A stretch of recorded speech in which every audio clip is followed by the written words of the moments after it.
Hello student, আমি SS. আজ তোমাদের এমন একটা জিওমেট্রি প্রবলেম করাবো যেটা কোনো ইকুয়েশন কিংবা ত্রিগুণমিতিক ছাড়াই কিন্তু সলভ হবে। সচরাচর যেটাকে আমি বলে থাকি কাটছাঁট মেথড। আগে যে প্রবলেমগুলো করা হয়েছে সেগুলো ছিল অ্যাঙ্গেলের প্রবলেম। তো আজকে একদম এরিয়ার প্রবলেম নিয়ে চলে এসেছি, একদম ভিজুয়ালাইজ করব, অন্য কোনো রকম ইকুয়েশন কিংবা ত্রিগুণমিতি ছাড়াই কিন্তু সলভ করব। তো চলো দেখো, প্রবলেমটা কিন্তু আছে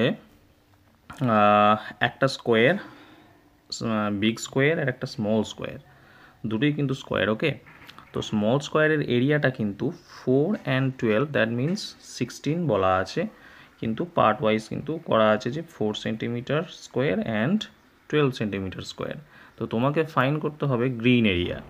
তো গ্রিন এরিয়াকে ফাইন করতে গেলে এটা সচরাচর অনেকে বিভিন্ন পার্টগুলোকে এক্স এবং ওয়াই এসব ফাইন করে অ্যালজেব্রিক প্রসেসে কিন্তু সেগুলো ফাইন্ড করে তারপর হয়তো গ্রিন এরিয়া বের করবে।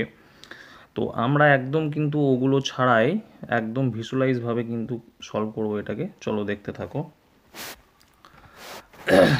আচ্ছা,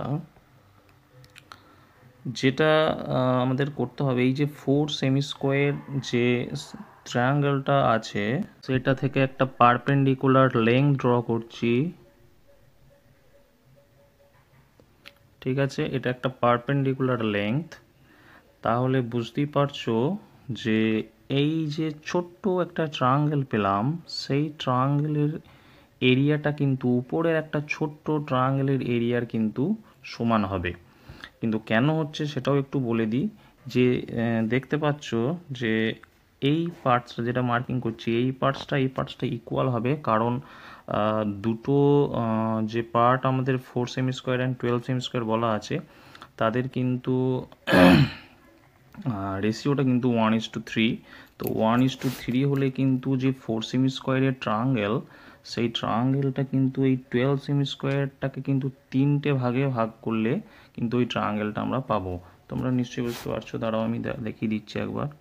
এইখান থেকে মনে করো এটা কানেক্ট করলাম, তো কানেক্ট করলে যে ট্রায়াঙ্গেলটা পেলাম এটাও কিন্তু 4 পাবো, আর মাঝে যে ট্রায়াঙ্গেলটা রইলো এটা কিন্তু 8। তো মাঝ বরাবর যদি একটা আবার পারপেন্ডিকুলার লেন্থ ড্র করি, সো 4 তাহলে দেখতে পাচ্ছি যে ওই দুটো কিন্তু আমাদের ইকুয়াল হবে। তো চলো ওটা কিন্তু আমাদের কিন্তু একটু মুছে দিচ্ছি। ঠিক আছে, তো এরপরে তাহলে আমাদের কি দাঁড়ালো শেষমেশ? আমাদের দাঁড়ালো যে এই যে ছোট্ট ট্রায়াঙ্গেলটার এরিয়া কিন্তু এখানে কিন্তু শিফটটা হলো। হ্যাঁ, ওকে, শিফটটা হলো। এরপরে যেটা করতে হবে সেটা হচ্ছে, আচ্ছা এটা একটু কানেক্ট করে নিচ্ছি।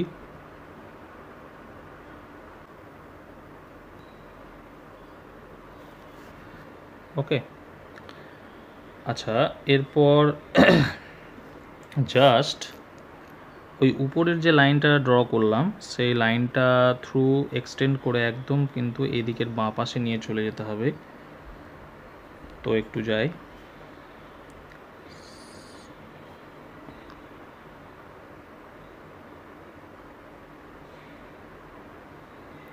ঠিক আছে, একদম কিন্তু এটা ওই বিগ স্কোয়ারের নিচের সাইডের প্যারালাল। ওকে,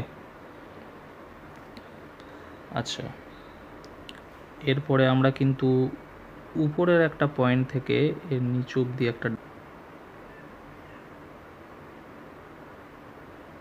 ওকে, নিচের পয়েন্টে কিন্তু এবার আমরা কানেক্ট করব। ব্যাস, আমাদের কিন্তু আপাতত ড্রয়িং যেগুলো দরকার সেটুকু করলাম। আর একটা ড্রয়িং যেটা করতে হবে সেটাও করে নিচ্ছি।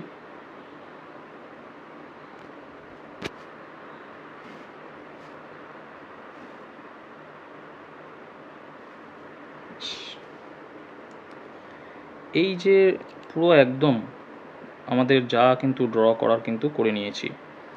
এখন এবার তোমরা দেখতে থাকো যে কিভাবে পার্টগুলো এক একটা জায়গায় কিন্তু পুশ আপ হয়। ওকে, আচ্ছা এখন দেখো যে 4 সেন্টিমিটার স্কোয়ার একটা পার্ট যেটা আছে, মনে করো যেটা আমি মার্কিং করছি, এই পার্টটা কিন্তু এখানে পুশ আপ হতে পারে। ঠিক আছে, এখানে চলে আসলো। তাহলে নিচের স্কোয়ারটা, মানে স্কোয়ার নয়, ওটা চতুর্ভুজ হোক বা যাই স্কোয়ারও হতে পারে, তো সেটা কিন্তু ভর্তি হয়ে গেল। তো এবার সেই স্কোয়ারটা বা চতুর্ভুজটা যেটাই হয়েছে সেটা কিন্তু একদম চলে যাবে আমাদের, এই পুরো সেটটা চলে যাবে একদম এই স্কোয়ারে। ঠিক আছে, এরপরে আমরা যে তার পাশেই যে রেক্ট্যাঙ্গেলটা দেখতে পাচ্ছি, সেই রেক্ট্যাঙ্গেলের যে একটু গ্রিন পার্টটা দেখতে পাচ্ছি এবং একটা হোয়াইট পার্ট দেখতে পাচ্ছি, সেটা 12 সেন্টিমিটার স্কোয়ারের একটা পার্ট। সেই হোয়াইট পার্টটা কিন্তু গ্রিনে পুশ আপ করলাম, শিফট করে দিচ্ছি এটা। আচ্ছা, উপরে দেখো একটা প্যারালোগ্রাম তৈরি হয়েছে। তো প্যারালোগ্রামের যে হোয়াইট পার্টটা সেটা গ্রিনে শিফট হয়ে যাবে, কারণ ওটা একটা ডায়াগোনালটা দুটো ইকুয়ালি ডিভাইডেড করে। এরপর উপরের দিকে, তার মানে সেই প্যারালোগ্রামের পাশেই যে উপরে একদম টোটালি একটা রাইট ট্রায়াঙ্গেল আছে, ছোট্ট যে রাইট ট্রায়াঙ্গেলটা আমরা প্রথমেই শিফট করেছিলাম সেটা সহ যে একটা বড়, এই যে আমি দেখিয়ে দিচ্ছি মার্কিং করে, এই যে আমাদের রাইট ট্রায়াঙ্গেলটা, সেটা কিন্তু শিফট হবে একদম এই রাইট ট্রায়াঙ্গেলটায়। তাহলে এখন কি দাঁড়ালো, যে 4 সেন্টিমিটার স্কোয়ার অ্যান্ড 12 সেন্টিমিটার স্কোয়ারের যে আমাদের স্কোয়ারটা ছিল, তারই পার্টগুলো আমাদের এই গ্রিন এরিয়ার মধ্যে কিন্তু শিফট হয়ে গেছে পুরোটাই। তাহলে আমরা গ্রিন এরিয়া কত বলতে পারি? So green area equals to আমরা বলতে পারি 4 প্লাস 12 ইকুয়াল টু 16।